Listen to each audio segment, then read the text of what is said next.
ಎಂದಿನಂತೆ ಫೆಬ್ರವರಿ ಮಾಸ ಬಂದಿದೆ, ಮಾಘ ಮಾಸ. ವಿಶೇಷದಲ್ಲಿ ವಿಶೇಷವಾಗಿರ್ತಕ್ಕಂತಹ ಉತ್ತರಾಯಣದ ತಿಂಗಳಲ್ಲಿ ಮುಂದುವರಿತಾ ರವಿಯ ಮಕರ ಮತ್ತು ಕುಂಭ ಮಾಸದ ಎರಡೂ ಸಂಚಾರಗಳಲ್ಲಿ ಈ ತಿಂಗಳು ಕಳೀತದೆ. ರಾಜತ್ವಕ್ಕೆ ಸಂಬಂಧಪಟ್ಟಿರ್ತಕ್ಕಂಥ ಅಧಿಕಾರ ವರ್ಗಕ್ಕೆ ಸಂಬಂಧಪಟ್ಟಿರ್ತಕ್ಕಂತಹ ಇಂಥ ಯೋಗಗಳಿಗೆ ಸಂಬಂಧಪಟ್ಟಿರ್ತಕ್ಕಂತಹ ಯೋಗಗಳಿವೆ. ಮಹಾಶಿವರಾತ್ರಿಯ ತಿಂಗಳು ಕೂಡ ಹೌದು. ದೇಶಗಳಲ್ಲಿರ್ತಕ್ಕಂತಹ ವ್ಯವಹಾರಗಳಿಗೆ ಪ್ರಗತಿ ಸಿಗ್ತದೆ. ಪರಸ್ಪರ ಜಿದ್ದು ಮಾಡ್ತಕ್ಕಂಥದ್ದು, ಮೋಸ ಅಪನಂಬಿಕೆ ಇರತಕ್ಕಂಥದ್ದು. ಮೇಷರಾಶಿ ಜೂನ್ವರೆಗೂ ಗುರುವಿನ ಬಲ ಇಲ್ಲ, ಆದರೆ ದೃಷ್ಟವಂತರು ನೀವು. ಮಿಥುನ ರಾಶಿ ಗುರುವಿನ ವಕ್ರೀಯ ಅನುಕೂಲ ಇದೆ. ಕರ್ಕ ರಾಶಿಯವರಿಗೆ ಸ್ತ್ರೀಯರಿಂದ ಅಥವಾ ಸ್ತ್ರೀಯರಿಗೆ ಸ್ವಲ್ಪ ಕಷ್ಟಕರವಾಗಿರ್ತಕ್ಕಂತಹ ಮಾಸ ಇದು. ತುಲಾರಾಶಿ ಸ್ವಲ್ಪ ಮಾನಸಿಕವಾಗಿರ್ತಕ್ಕಂಥ ಕಿರಿಕಿರಿ ಆಯಾಸಗಳು ಜಾಸ್ತಿ ಆಗ್ತದೆ. ಡೊನಾಲ್ಡ್ ಟ್ರಂಪ್ದು ಇದೇ ವೃಶ್ಚಿಕ ರಾಶಿ. ಅವನು ಹೇಗೆ ಆಡ್ತಾ ಇದ್ದಾನೋ ಅದನ್ನು ಊಹಿಸ್ಕೊಳ್ಳಿ, ಹಾಗೇ ಆಗ್ತದೆ. ಮಕರ ರಾಶಿ 50 ರೂಪಾಯಿಗೆ 50 ರೂಪಾಯಿ ಸಿಗ್ತದೆ. ಮೀನರಾಶಿ ಇರುವ ಸಮಸ್ಯೆಗಳು ಇನ್ನಷ್ಟು ಉಲ್ಬಣ ಆಗ್ತಕ್ಕಂತಹ ತಿಂಗಳಲ್ಲಿ ಇದ್ದೀರಿ. ಗುರು ಶ್ರೀರ್ ಬ್ರಹ್ಮಣೋ ವಿಷ್ಣು ಸುರಾಣಾಂಚ ಗುರೋರ್ಗುರು ಮೂಲಭೂತ ಗುರು ಸರ್ವಜನಾನಾಂ ಪುರುಷೋತ್ತಮಃ ಅಭ್ರಮಂ ಭಂಗರಹಿತಂ ಅಜಡಂ ವಿಮಲಂ ಸದಾ ಆನಂದತೀರ್ಥಮತುಲಂ ಭಜೆ ತಾಪತ್ರಯಾಭಗಂ. ಶ್ರೀ ಗುರುಭ್ಯೋ ನಮಃ. ಸುವರ್ಣವಾಹಿನಿಯ ಸಮಸ್ತ ಕನ್ನಡ ವೀಕ್ಷಕ ಬಂಧುಗಳಿಗೆ ಫೆಬ್ರವರಿ ಮಾಸ ಭವಿಷ್ಯಕ್ಕೆ ಸ್ವಾಗತ, ಶುಭಕಾಮನೆಗಳು, ಶುಭಾಶಯಗಳು. ಎಂದಿನಂತೆ ಪುನಃ ಫೆಬ್ರವರಿ ಮಾಸ ಬಂದಿದೆ, ಮಾಘ ಮಾಸ. ವಿಶೇಷದಲ್ಲಿ ವಿಶೇಷವಾಗಿರ್ತಕ್ಕಂತಹ ಉತ್ತರಾಯಣದ ತಿಂಗಳಲ್ಲಿ ಮುಂದುವರಿತಾ ಈ ತಿಂಗಳ ಗೋಚಾರವನ್ನು ಮೊದಲು ನೋಡಿ ತದನಂತರ ರಾಶಿಫಲವನ್ನು ಕೂಡ ಒಂದೊಂದಾಗಿ ನೋಡ್ತಾ ಹೋಗೋಣ. ರವಿಯ ಮಕರ ಮತ್ತು ಕುಂಭ ಮಾಸದ ಎರಡೂ ಸಂಚಾರಗಳಲ್ಲಿ ಈ ತಿಂಗಳು ಕಳೀತದೆ. ಕುಂಭ ಮಾಸಕ್ಕೆ ಹೋಗೋಕ್ಕಿಂತ ಮುಂಚೆ 13ನೇ ತಾರೀಕುವರೆಗೂ ರವಿಯು ಮಕರ ರಾಶಿಯಲ್ಲಿ ಚತುರ್ಗ್ರಹ ಯೋಗ, ಅವನ ರವಿಯನ್ನು ಸೇರಿ ಚತುರ್ಗ್ರಹ ಯೋಗ ಯುಕ್ತವಾಗಿ ಕುಜನನ್ನು ಸೇರಿ ನಡೀತಕ್ಕಂತಹ ತಿಂಗಳು. ಅದೆಲ್ಲ ರಾಜತ್ವಕ್ಕೆ ಸಂಬಂಧಪಟ್ಟಿರ್ತಕ್ಕಂಥ ಅಧಿಕಾರ ವರ್ಗಕ್ಕೆ ಸಂಬಂಧಪಟ್ಟಿರ್ತಕ್ಕಂತಹ ಮ್ಯಾನೇಜೇರಿಯಲ್ ಪೋಸ್ಟು, ಅಡ್ಮಿನಿಸ್ಟ್ರೇಷನ್ ಪೋಸ್ಟು, ಸೇನೆ, ಆರಕ್ಷಣಾ ಇಲಾಖೆ, ಈ ರೀತಿಯ ಆರಕ್ಷಕ ಫೋರ್ಸಸ್ಗೆ ಸಂಬಂಧಪಟ್ಟಿರ್ತಕ್ಕಂಥ ಇಂಥ ಯೋಗಗಳಿಗೆ ಸಂಬಂಧಪಟ್ಟಿರ್ತಕ್ಕಂಥ ಯೋಗಗಳಿದು. ಯಾವಾಗ ಮಕರ ಮಾಸವೂ ನಡೆದು ರವಿಯೂ ಅಲ್ಲಿ ಯೋಗಕಾರಕನಾಗಿ ಉಚ್ಚದಲ್ಲಿ ಕುಜನೂ ಇದ್ದು ಅಲ್ಲಿ ಶುಕ್ರ ಬುಧರ ಯೋಗವೂ ಉಂಟಾದಾಗ ಮುಖ್ಯವಾಗಿ ನಾವು ಆಡಳಿತ ವರ್ಗಕ್ಕೆ ಸಂಬಂಧಪಟ್ಟಿರ್ತಕ್ಕಂತಹ ಪ್ರಭಾವವನ್ನೇ ಹೆಚ್ಚು ಹೇಳಬೇಕು ಜ್ಯೋತಿಷ್ಯ ಪ್ರಕಾರ. ಇಂತಹ ವರ್ಗಗಳಿಗೆ ಏಳಿಗೆ, ದೊಡ್ಡ ದೊಡ್ಡ ನಾಯಕರಲ್ಲಿ ಒಂದು ಜಿದ್ದು ಅಂತಂತ ಏನು ನೋಡ್ತಾ ಇದ್ದೀವಿ, ಅದರ ಒಂದು ಮನೋಭಾವವು ಸ್ವಲ್ಪ ಕಡಿಮೆಯಾಗಿ ಒಬ್ಬರಿಗೊಬ್ಬರಿಗೆ ಸಹಕಾರವನ್ನು, ಒಬ್ಬರಿಗೊಬ್ಬರಿಗೆ ಲಾಭವನ್ನು ಯಾವ ರೀತಿ ತಂದುಕೊಳ್ಬೇಕು ಅಂತ ಅನ್ನೋ ಒಂದು ಮನೋಭಾವ ಬೆಳೀತದೆ. ನಿನಗೆ ಲಾಭ ಆಗದಿದ್ದರೂ ಪರವಾಗಿಲ್ಲ ಅಥವಾ ನನಗೆ ಲಾಭ ಆಗದಿದ್ದರೂ ಪರವಾಗಿಲ್ಲ, ನಿನಗೆ ನಷ್ಟ ಆದರೆ ಸಾಕು ಅಂತನ್ನೋದು ಒಂದು ಅವಯೋಗ. ಅದು ನಡೀತಾ ಇತ್ತು ಹೋದ ತಿಂಗಳಲ್ಲಿ. ಧನುರ್ರಾಶಿಯಲ್ಲಿ ಅಂತಹ ಯೋಗ ನಡೀತಾ ಇತ್ತು. ಹೋದ ತಿಂಗಳ ಒಂದು ಜನವರಿ ಮಾಸ ಭವಿಷ್ಯದಲ್ಲಿ ಅದನ್ನು ಹೇಳಿದ್ದೀನಿ. ಆ ಚತುರ್ಗ್ರಹ ಪಂಚಗ್ರಹ ಯೋಗಗಳು ಯಾವ ರೀತಿಯ ದೋಷಗಳು ತರ್ತದೆ ಅಂತ. ಅದು ಈ ತಿಂಗಳ ಪರಿಹಾರ ಆಗಿ ನನಗೂ ಲಾಭವನ್ನು ತಂದು ನಿನಗೂ ಲಾಭವನ್ನು, ಇಬ್ಬರ ಲಾಭವನ್ನು ಪರಸ್ಪರ, ಅಂದರೆ ವೈಶ್ಯ ಬುದ್ಧಿ, ನೀನು ನನ್ನ ವಸ್ತುವನ್ನು ಸಂಪಾದನೆ ಮಾಡು, ನಾನು ನಿನ್ನ ವಸ್ತುವನ್ನು ಸಂಪಾದನೆ ಮಾಡ್ತೀನಿ. ಸೊ ಈ ರೀತಿಯ ಒಂದು ತಾಳಮೇಳಕ್ಕೆ ಪ್ರಯತ್ನ ಮಾಡ್ತಕ್ಕಂತಹ ಆಡಳಿತ ವರ್ಗ, ಒಟ್ಟಿನಲ್ಲಿ ಎಲ್ಲ ಮ್ಯಾನೇಜೇರಿಯಲ್, ಅಡ್ಮಿನಿಸ್ಟ್ರೇಟಿವ್ ಎಲ್ಲ ಬಗೆಯ ಆಡಳಿತ ವರ್ಗಕ್ಕೆ ಸಂಬಂಧಪಟ್ಟಿರ್ತಕ್ಕಂಥ ಯೋಗವು ಈ ಫೆಬ್ರವರಿ ಮಾಸದಲ್ಲಿ ನಡೀತದೆ. ಸುಮಾರು ಕುಂಭರಾಶಿಗೆ ರವಿಯು ಹೋಗುವ ವರೆಗೂ ಕೂಡ ನಡೀತದೆ. ಇನ್ನು ಮಹಾಶಿವರಾತ್ರಿಯ ತಿಂಗಳು ಕೂಡ ಹೌದು. ರವಿಯು ರಾಹುವನ್ನು ಕುಂಭರಾಶಿಯಲ್ಲಿ ಸೇರ್ತಕ್ಕಂತಹ ತಿಂಗಳು ಹೌದು. ಮಾರ್ಚ್ 3ನೇ ತಾರೀಕು ನಮಗೆ ಒಂದು ಚಂದ್ರ ಗ್ರಹಣವು ಕೂಡ ಬರ್ತದೆ. ಭಾರತಕ್ಕೆ ಆಂಶಿಕವಾಗಿ ಅದರ ಒಂದು ಗ್ರಹಣ ಆಚರಣೆ ಉಂಟು ಮಾರ್ಚ್ ತಿಂಗಳ ಮೊದಲನೇ ವಾರದಲ್ಲಿ 3ನೇ ತಾರೀಕು. ಸೊ ಇದೆಲ್ಲವೂ ಕೂಡ ಫೆಬ್ರವರಿಯ ಮಧ್ಯ ಮತ್ತು ಫೆಬ್ರವರಿಯ ಪರ್ಯಂತ ನಡೀತಕ್ಕಂತಹ ರವಿಯ ಚತುರ್ಗ್ರಹ ಯೋಗದ ಸಂಚಾರದ ತಿಂಗಳು. ಈ ತಿಂಗಳ ವಿಶೇಷವು ದೇಶಗಳಲ್ಲಿರ್ತಕ್ಕಂತಹ ವ್ಯವಹಾರಗಳಿಗೆ ಪ್ರಗತಿ ಸಿಗ್ತದೆ. ಪರಸ್ಪರ ಜಿದ್ದು ಮಾಡ್ತಕ್ಕಂಥದ್ದು, ಮೋಸ ಅಪನಂಬಿಕೆ ಇರತಕ್ಕಂಥದ್ದು ಕ್ರಮೇಣವಾಗಿ ಕಡಿಮೆ ಆಗ್ತದೆ. ಅವರವರ ಸ್ವಾರ್ಥವನ್ನು ಸಿದ್ಧಿಸ್ಕೊಳ್ತಕ್ಕಂತಹ ಪ್ರಯತ್ನವನ್ನು, ದ್ವೇಷವನ್ನು ಬಿಟ್ಟು ಲಾಭವನ್ನು ಅಥವಾ ಸ್ವಹಿತ ಚಿಂತನೆಯನ್ನು ನಡೆಸ್ತಕ್ಕಂತಹ ಒಂದು ಕಾರಣ ಆಗ್ತದೆ. ಭಾರತಕ್ಕೆ ಅಕ್ಕಪಕ್ಕದ ದೇಶಗಳು ಅಂದರೆ ನಮಗೆ ಯಾವಾಗಲೂ ಬೇನೆಯಾಗಿರ್ತಕ್ಕಂತಹ ಪಾಕಿಸ್ತಾನ ಒಂದೇ ಅಂದ್ಕೊಂಡಿದ್ವಿ. ಈಗ ಬಾಂಗ್ಲಾದೇಶವು ಅದರಂತೆಯೇ ಬೇನೆಯ ದೇಶವಾಗಿ ಬದಲಾಗಿರ್ತಕ್ಕಂಥದ್ದು. ಇವರು ಕಳ್ಳತನದಿಂದ ನಾನಾ ಬಗೆಯ ಸಮಸ್ಯೆಗಳನ್ನು ನಮ್ಮ ಬಾರ್ಡ್ರ್ಗಳಿಗೆ, ನಮ್ಮ ಬಾರ್ಡರ್ ಸೆಕ್ಯೂರಿಟಿಗೆ, ಇದಕ್ಕೆಲ್ಲ ಹೆಚ್ಚು ಬಾಧೆಗಳು ಬರ್ತಕ್ಕಂತಹ ತಿಂಗಳು ಕೂಡ ಈಗ ಈ ಕುಂಭರಾಶಿಯ ಕುಂಭ ಮಾಸದ ತಿಂಗಳು ಆಗಿರುವುದರಿಂದ ಅಲ್ಲಿ ರವಿಯೂ ಬೆರೆತು, ಅಲ್ಲಿ ಚಂದ್ರನೂ ಹೋಗಿ, ಬುಧನೂ ಸೇರಿ, ಶುಕ್ರನೂ ಹೋಗಿ ಸೇರ್ತಾನೆ ಇದೇ ತಿಂಗಳು ಕೊನೆಯ ಪರ್ಯಂತ ಪ್ರೋಗ್ರೆಸಿವ್ಲಿ. ಸೊ ಇದೆಲ್ಲ ದೋಷಗಳು ಒಂದು ಕಳ್ಳಕಾಕರ ಬಾಧೆಯು, ನಯವಂಚಕರು ಅಂತಂತೇನು ಹೇಳ್ತೀವಿ. ಸೊ ಈ ನಯವಂಚಕತನದಿಂದ ಬಾರ್ಡರ್ಗಳಲ್ಲಿ ಸ್ವಲ್ಪ ಸಮಸ್ಯೆಗಳು ಉಂಟಾಗ್ತದೆ ಕಳ್ಳಕಾಕರಿಂದ. ವಕ್ರಿ ಗುರುವಿನ ಚಾರ ಮುಂದುವರೆದಿದೆ. ಭಾರತದ ಮಟ್ಟಿಗೆ ಗುರುವಿನ ಅನುಕೂಲ ಅತ್ಯುತ್ತಮವಾಗಿದೆ. ಅದರಿಂದ ನಾನಾ ಬಗೆಯ ದೋಷಗಳು ಕೂಡ ಅದು ಪರಿಹಾರ ಆಗ್ತದೆ.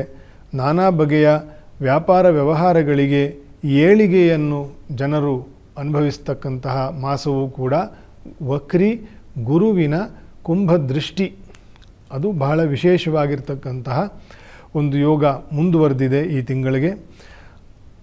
ಮತ್ತು ಈ ಗ್ರಹ ಯೋಗಗಳು ನಾನು ಹೋದ ತಿಂಗಳು ಹೇಳಿದ್ದೇನೆ, ಮಕರ, ಕುಂಭ ಮತ್ತು ಮೀನ ಅಂದರೆ ಮಾಘ, ಫಾಲ್ಗುಣ ಕಳೆದು ಯುಗಾದಿಯ ಹುಣ್ಣಿಮೆವರೆಗೂ ಈ ಚತುರ್ಗ್ರಹರು ರವಿ, ಚಂದ್ರ, ಬುಧ, ಶುಕ್ರ ಇಷ್ಟೂ ಗ್ರಹರು ರಾಹುವಿನ ಕೇಂದ್ರವನ್ನು ಕುಂಭದಲ್ಲಿ ಮತ್ತು ಶನಿಯ ಕೇಂದ್ರವನ್ನು ಮೀನದಲ್ಲಿ ಸಾಗಿ ಮುಂದೆ ಹೋಗ್ತಕ್ಕಂತಹ ತಿಂಗಳುಗಳು ಇದೆ. ಅದೇನು ಅಷ್ಟು ಒಳ್ಳೆಯ ವಿಷಯ ಅಲ್ಲ. ಗ್ರಹಚಾರ ವಿಷಯವಾಗಿ ಅನೇಕ ಬಗೆಯ ದೋಷಗಳನ್ನು ರಾಜಕೀಯವಾಗಿ, ಆಡಳಿತಾತ್ಮಕವಾಗಿ, ಒಬ್ಬರಿಗೊಬ್ಬರಿಗೆ ಇರತಕ್ಕಂತಹ ಒಂದು ಸ್ಥಿರತೆ ಮತ್ತು ಒಂದು ನಂಬಿಕೆ, ಇದೆಲ್ಲವೂ ಕೂಡ ಹುಸಿ ನೀರ ಮೇಲಿನ ಗುಳ್ಳೆಯಂತೆ ಅಂತೇನು ಹೇಳ್ತೀವಿ. ನಂಬಿರ್ತಕ್ಕಂತಹ ವಿಷಯಗಳು, ನಂಬಿರ್ತಕ್ಕಂತಹ ವ್ಯವಹಾರಗಳು ಇದೆ ಅಂತಂತ ತೋರ್ತದೆ, ಆದರೆ ಅದು ಅಷ್ಟು ಪ್ರಯೋಜನಕ್ಕೆ ಬರದೇ ಇರತಕ್ಕಂತಹ ವಿಷಯ ಆಗ್ತದೆ. ಈ ರಾಹುವಿನ ಕೇಂದ್ರವನ್ನು ಮತ್ತು ಶನಿಯ ಕೇಂದ್ರವನ್ನು ದಾಟಿ ಮಧ್ಯದಲ್ಲಿ 2 ಗ್ರಹಣಗಳು ಕೂಡ ಆಗ್ತದೆ. ಆದರೆ ನಮಗೆ ಒಂದು ಗ್ರಹಣ ಮಾತ್ರ ಇದೆ. ಆದರೂ ಗ್ರಹಣವೇ. ಅದರ ದೋಷಗಳು ರವಿಯಿಂದಲೂ ಚಂದ್ರನಿಂದಲೂ ನಮಗೆ ಪ್ರಭಾವ ಉಂಟೇ ಉಂಟು. ಅಂತಹ ಒಂದು ತಿಂಗಳಿನ ಫೆಬ್ರವರಿ ತಿಂಗಳಿನ ಏಳಿಗೆಯಲ್ಲಿ ಇದ್ದೇವೆ. ಶ್ರೀ ದುರ್ಗಾ ಕ್ಷೇತ್ರಗಳು, ನಾಗಕ್ಷೇತ್ರಗಳಲ್ಲಿ ಮಹಾಯಾಗಗಳು, ಅನ್ನಸಂತರ್ಪಣೆ ಇತ್ಯಾದಿ ಸೇವೆಗಳನ್ನು ಧಾರ್ಮಿಕ ಸಂಸ್ಥಾನದವರು ಸರ್ಕಾರದ ಒಂದು ಒಳಗೊಳ್ಳುವಿಕೆಯಿಂದ ಇಂತಹ ಸೇವೆಯನ್ನು ಮಾಡ್ತಾ ಹೋಗುವುದರಿಂದ ಅನೇಕ ದೋಷಗಳಿಗೆ ದೇವತಾ ರಕ್ಷೆಯನ್ನು ಅಥವಾ ದೇವತಾ ಅನುಗ್ರಹವನ್ನು ಸಂಪಾದಿಸಿಕೊಂಡು ಮುಂದೆ ಹೋಗ್ತಕ್ಕಂಥದ್ದು ಬಹಳ ಅವಶ್ಯಕವಾಗಿರ್ತಕ್ಕಂಥದ್ದು. ಕಲಿಯುಗದಲ್ಲಿ ನೀವು ಜನ ಹೇಳ್ತಾರೆ, ಎಲ್ಲ ಕಡೆ ದೇವಸ್ಥಾನದಲ್ಲಿ ಜನ ಇದ್ದೇ ಇರ್ತಾರೆ, ಎಲ್ಲ ಜ್ಯೋತಿಷಿಗಳು ಈ ಪೂಜೆ ಮಾಡಿ ಆ ಪೂಜೆ ಮಾಡಿ ಹೇಳ್ತಾನೇ ಇರ್ತಾರೆ.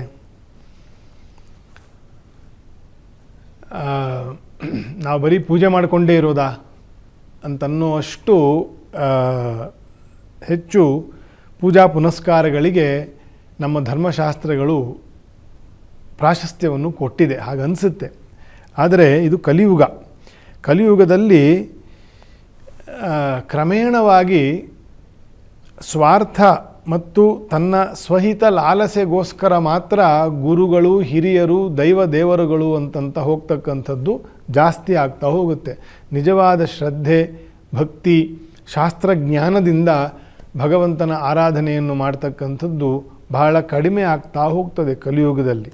ಹಾಗಾಗಿ ಜ್ಯೋತಿಷಿಗಳು, ಧರ್ಮಶಾಸ್ತ್ರ ತಿಳ್ಕೊಂಡಿರ್ತಕ್ಕಂಥವರು ಇವರೆಲ್ಲ ಗ್ರಹಶಾಂತಿಯನ್ನು, ದುರ್ಗಾ ಸೇವೆಗಳನ್ನು, ನಾಗಾದಿ ದೇವರುಗಳ ಸೇವೆಯನ್ನು ಮಾಡಿ ಮಾಡ್ತಾನೇ ಈ ಕಲಿಯುಗದ ಭ್ರಾಂತಿಗಳೇನಿದೆ, ಕಲಿಯುಗದ ಕರ್ಮ ದೋಷಗಳೇನಿದೆ, ಇದೆಲ್ಲವನ್ನು ಕೂಡ ಅಂದಿಗಂದಿನ ದೋಷ ದುಷ್ಕೃತ ಸಂದಂದಿಗೆ ಸಲ್ಲಿಸುವುದು ಅಂತಂತ.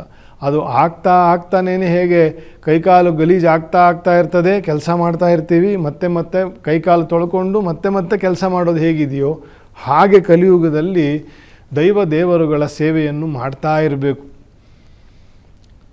ದ್ವಾಪರದ ಆರಂಭದಲ್ಲಿ ಎಲ್ಲವೂ ಯಜ್ಞಮಯವಾಗಿತ್ತು, ಎಲ್ಲವೂ ದೈವಮಯವಾಗಿತ್ತು. ಸಾಕ್ಷಾತ್ ದೇವತೆಗಳೇ ಭೂಮಿಯಲ್ಲಿ ಅವತಾರ ಮಾಡಿ ಈ ಭೂಮಿಯಲ್ಲಿ ನಡೆದಾಡ್ತಾ ಇರತಕ್ಕಂತಹ ಪುಣ್ಯವು ಈ ಭೂಮಿ ಗಳಿಸಿತ್ತು. ದ್ವಾಪರ ಅಂತ್ಯದವರೆಗೂ ನಾವು ದೇವರುಗಳು ಭೂಮಿಯಲ್ಲೇ ಇದ್ದರು. ಪಾಂಡವರು, ದ್ರೌಪದಿ, ಕುಂತಿ, ಶಂತನು, ಭೀಷ್ಮಾಚಾರ್ಯ, ದ್ರೋಣ, ಕೃಪ, ಉದ್ಧವ, ಎಲ್ಲದಕ್ಕಿಂತ ಮೇರು ಶ್ರೀಕೃಷ್ಣ, ಬಲರಾಮ, ಇವರೆಲ್ಲರೂ ಕೂಡ ಸ್ವಯಂ ದೇವತೆಗಳೇ. ಸೊ ಹಾಗಾಗಿ ಅಂತಹ ಒಂದು ಪುಣ್ಯ ಯೋಗಗಳು ಕಲಿಯುಗದಲ್ಲಿ ಇರೋದಿಲ್ಲ, ಬರೀ ಸ್ಮರಣೆ ಮಾತ್ರ ಇರ್ತದೆ. ಕೃಷ್ಣನ ಸ್ಮರಣೆ, ಸ್ಮರ ಕೃಷ್ಣಂ ಭಜ ಹರಿಂ ನಮಃ ವಿಷ್ಣುಂ ಸ್ಮರಾಚ್ಯುತಂ ಅಷ್ಟೇ. ಇವಾಗ ಸ್ಮರಣೆ ಕಣ್ಣಿನಿಂದ ನೋಡಲಿಕ್ಕೆ ಆಗಲ್ಲ, ಕಿವಿಯಿಂದ ಕೇಳಲಿಕ್ಕೆ ಆಗಲ್ಲ. ಅಥವಾ ಅಂದರೆ ಕಲಿಯುಗದಲ್ಲಿ ಯಾಕೆ ಹೆಚ್ಚು ದೇವರುಗಳನ್ನು, ಧರ್ಮವನ್ನು ನೀವು ಅವಲಂಬನೆ ಮಾಡಿ, ದೇವತಾ ಕೆಲಸವನ್ನು ಮಾಡಿ, ಯಜ್ಞ ಯಾಗಗಳನ್ನು ಮಾಡಿ, ಅರ್ಚನಾದಿ ಪುಣ್ಯ ಕೆಲಸವನ್ನು, ಸ್ನಾನಾದಿ ಪುಣ್ಯ ಕೆಲಸವನ್ನು ಮಾಡಿ ಅಂತ ಹೆಚ್ಚು ಯಾಕೆ ಹೇಳಿದ್ದಾರೆ ಅಂತಂದರೆ ಈ ಕಾರಣದಿಂದ. ನಮಗೆ ಸ್ಮರಣೆಯಲ್ಲಿ ಮಾತ್ರ ಧರ್ಮ ಇದೆ ಇವತ್ತು, ಆಚರಣೆಯಲ್ಲಿ ಇಲ್ಲ. ಯುಗಾಂತರದಲ್ಲಿ ಆಚರಣೆಯಲ್ಲಿ ಇತ್ತು. ಸ್ಮರಣೆಯು ಜ್ಞಾನದ ಒಂದು ಆಧಾರದಲ್ಲಿ ಇತ್ತು. ಇವತ್ತು ಬರೀ ನೆನಪಿನ ಆಧಾರದಲ್ಲಿದೆ ಅಷ್ಟೆ. ಜ್ಞಾನಕೋಶವು ತೆಗೆಯಲ್ಲ ಈ ಕಲಿಯುಗದಲ್ಲಿ. ಹಾಗಾಗಿ ಹೆಚ್ಚು ಭಗವಂತನ ಸ್ಮರಣೆ, ಹೆಚ್ಚು ದೇವರುಗಳ ಅರ್ಚನೆ, ಅವರ ಧ್ಯಾನ, ಅವರ ನಾಮಸ್ಮರಣೆ, ಗುರು ಹಿರಿಯರ ಆಶೀರ್ವಾದ, ಇದನ್ನೆಲ್ಲ ಆಗಾಗ ನಾವು ಮಾಡಿಕೊಳ್ತಾ ಮುಂದೆ ಹೋಗಬೇಕು. ಈ ಯುಗದ ಲಕ್ಷಣವು ಹೀಗಿದೆ. ಯಾಕಂದರೆ ಎಷ್ಟು ಪೂಜೆ, ಎಷ್ಟು ಪುನಸ್ಕಾರ ಅಂತಂತ ಆಕ್ಷೇಪಣೆ ಮಾಡ್ತಕ್ಕಂತಹ ಮನಸ್ಸುಗಳೇ ಜಾಸ್ತಿ ಇದೆ. ಅದೆಲ್ಲ ಅಮೆರಿಕಾದವರೆಲ್ಲ ಅದನ್ನು ಮಾಡಿಕೊಂಡೇ ಇರ್ತಾರಾ? ಅವನು ಬಿಲ್ ಗೇಟ್ಸ್ ಆಗಿದ್ದಾನೆ, ಇನ್ನೊಬ್ಬ ಎಲಾನ್ ಮಸ್ಕ್ ಆಗಿದ್ದಾನೆ, ಅವರೆಲ್ಲ ದೇವರು ಪೂಜೆ ಮಾಡಿಕೊಂಡೇನೆ ಅಂತಂತ ಈ ರೀತಿಯೆಲ್ಲ ತರ್ಕಗಳು ಎಲ್ಲರಿಗೂ ಬರ್ತದೆ. ಇನ್ನೂ ಹೆಚ್ಚಾಗ್ತದೆ ಕಲಿಯುಗದಲ್ಲಿ. ಹಣ ಸಂಪಾದನೆ ಮಾಡಬೇಕು, ದೊಡ್ಡ ಇನ್ಸ್ಟಿಟ್ಯೂಷನ್ಸ್ಗಳ ಒಡೆಯರಾಗಬೇಕು, ದೊಡ್ಡ ದೊಡ್ಡ ವಿಜ್ಞಾನ ಕ್ಷೇತ್ರದಲ್ಲಿ ಅವರಂತೆ ನಾವು ಮಾಡಬೇಕು ಅಂತನ್ನೋದಕ್ಕೋಸ್ಕರ ದೈವ ದೇವರುಗಳು ಇಲ್ಲ. ಫಸ್ಟ್ ಆಫ್ ಆಲ್ ದೈವ ದೇವರುಗಳ ಸ್ಮರಣೆ, ಧರ್ಮದ ಆಚರಣೆ ಇರತಕ್ಕಂಥದ್ದು ಜನ್ಮ ಸಾರ್ಥಕತೆಗೆ. ಈ ಶರೀರ ಒಂದಿನ ಬಿದ್ದೋಗ್ತಕ್ಕಂಥದ್ದು ಧರ್ಮ. ಎಲಾನ್ ಮಸ್ಕ್ ಆದರೂ ಒಂದಿನ ಸಾಯಲೇಬೇಕು, ಹರಿಶ್ಚಂದ್ರನೂ ಒಂದಿನ ಸತ್ತ. ಆದರೆ ಹರಿಶ್ಚಂದ್ರನನ್ನು 4 ಯುಗ ಆದರೂ ಇವತ್ತೂ ಸ್ಮರಣೆ ಮಾಡ್ತೇವೆ. ಒಬ್ಬ ಇಂಡಸ್ಟ್ರಿಯಲಿಸ್ಟ್ನ ಯಾರೂ ಯುಗಾಂತರ ಆದಮೇಲೂ ಕೂಡ ಯಾರೂ ಸ್ಮರಣೆ ಮಾಡಿಕೊಳ್ಳೋದಿಲ್ಲ. ಯಾಕಂದರೆ ಅದು ಮೌಲ್ಯಯುಕ್ತವಾಗಿರ್ತಕ್ಕಂಥದ್ದು. ನಾಭಾಗ, ಹರಿಶ್ಚಂದ್ರ, ಪೃಥು, ದಶರಥ, ಇಕ್ಷ್ವಾಕು ವಂಶದ ದೊರೆಗಳು, ಸೋಮಕುಲದ ದೊರೆಗಳು, ಪಾಂಡವರು, ಇಂಥವ್ರನ್ನೆಲ್ಲ ನಾವು ಇವತ್ತಿಗೂ ಸ್ಮರಣೆ ಮಾಡ್ತೀವಿ. ಅವ್ರು ನಮಗೇನು ಹಣ ಕೊಟ್ಟು ಹೋಗಿಲ್ಲ ಸ್ಮರಣೆ ಮಾಡಲಿಕ್ಕೆ. ಅಥವಾ ಯಾರು ಇಂಡಸ್ಟ್ರಿಯಲಿಸ್ಟ್ಗಳಲ್ಲ, ಅಥವಾ ಪ್ರಜೆಗಳನ್ನು ಎಲ್ಲ ಸಲಹದಂತಹ ಏನು ಸಮಾಜವಾದಿಗಳಲ್ಲ. ಅವರಲ್ಲಿ ಇದಲ್ಲದ, ಶರೀರ ಧರ್ಮ ಅಲ್ಲದ ಆತ್ಮಮೌಲ್ಯ, ಜೀವನ ಅಂದರೆ ಏನು, ಸಾಧನೆ ಅಂದರೆ ಏನು, ಆ ಕರ್ಮ ಮತ್ತು ಜ್ಞಾನಯೋಗದ ನಡೆ ಅಂದರೆ ಏನು, ಈ ಆದರ್ಶಗಳನ್ನು ಜೀವಿಸಿ ಅವರು ಅಮರರಾಗಿರ್ತಕ್ಕಂಥವ್ರು. ಹಾಗಾಗಿ ಸಂದರ್ಭ ಅಂತ ಹೇಳ್ತಾ ಇದ್ದೀನಿ. ದೈವ ದೇವರುಗಳನ್ನು ನಾವು ಹೆಚ್ಚು ಪೂಜೆ ಪುನಸ್ಕಾರ ಧ್ಯಾನ ಸ್ಮರಣೆಗಳನ್ನು ಮಾಡ್ತಕ್ಕಂಥದ್ದು ನಾವು ದೊಡ್ಡ ದೊಡ್ಡ ಇಂಡಸ್ಟ್ರಿಯಲಿಸ್ಟ್ಗಳಾಗಬೇಕು, ಅರ್ಬೋ ಕೋಟಿ ರೂಪಾಯಿ ಚಿನ್ನ ಬಂಗಾರ ನಮ್ಮ ಹತ್ರ ಇರಬೇಕು ಅಂತನ್ನೋ ಉದ್ದೇಶಕ್ಕೆ ಅಲ್ಲ ಅನ್ನೋದನ್ನು ಮೊದಲು ತಿಳ್ಕೊಳ್ಬೇಕು.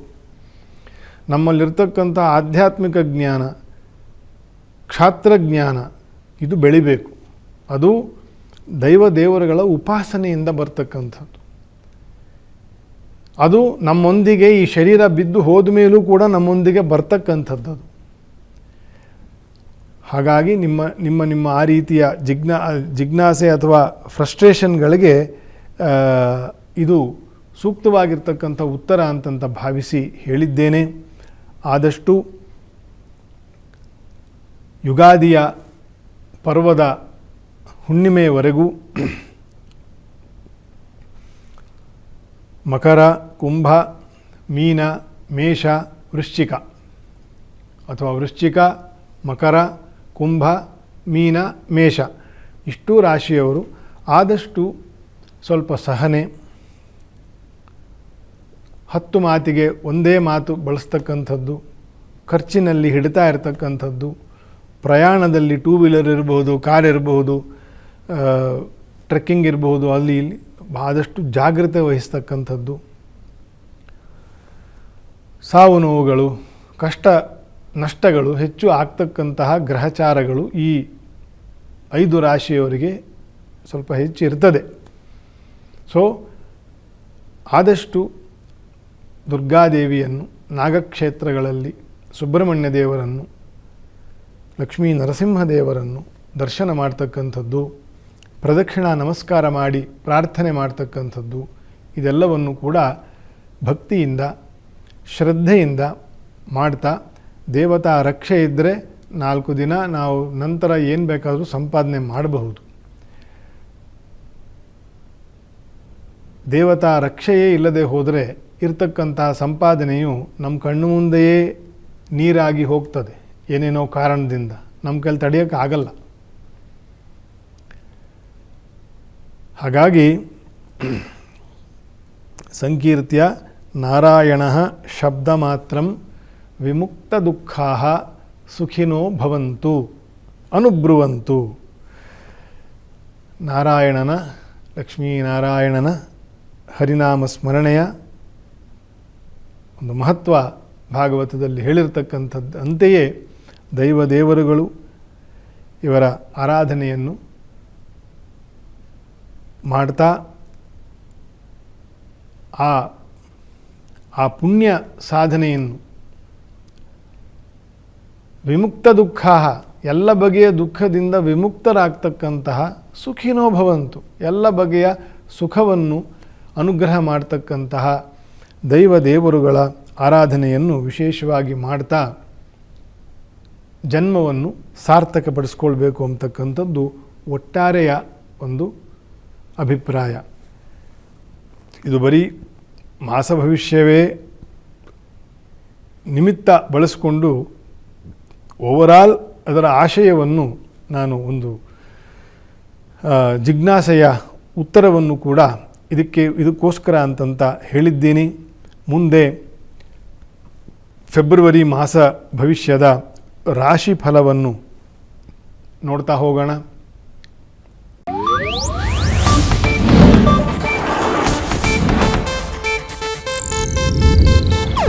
ಇದು ಏಷ್ಯಾನೆಟ್ ನ್ಯೂಸ್ ನೆಟ್ವರ್ಕ್ ಪ್ರಸ್ತುತಿ.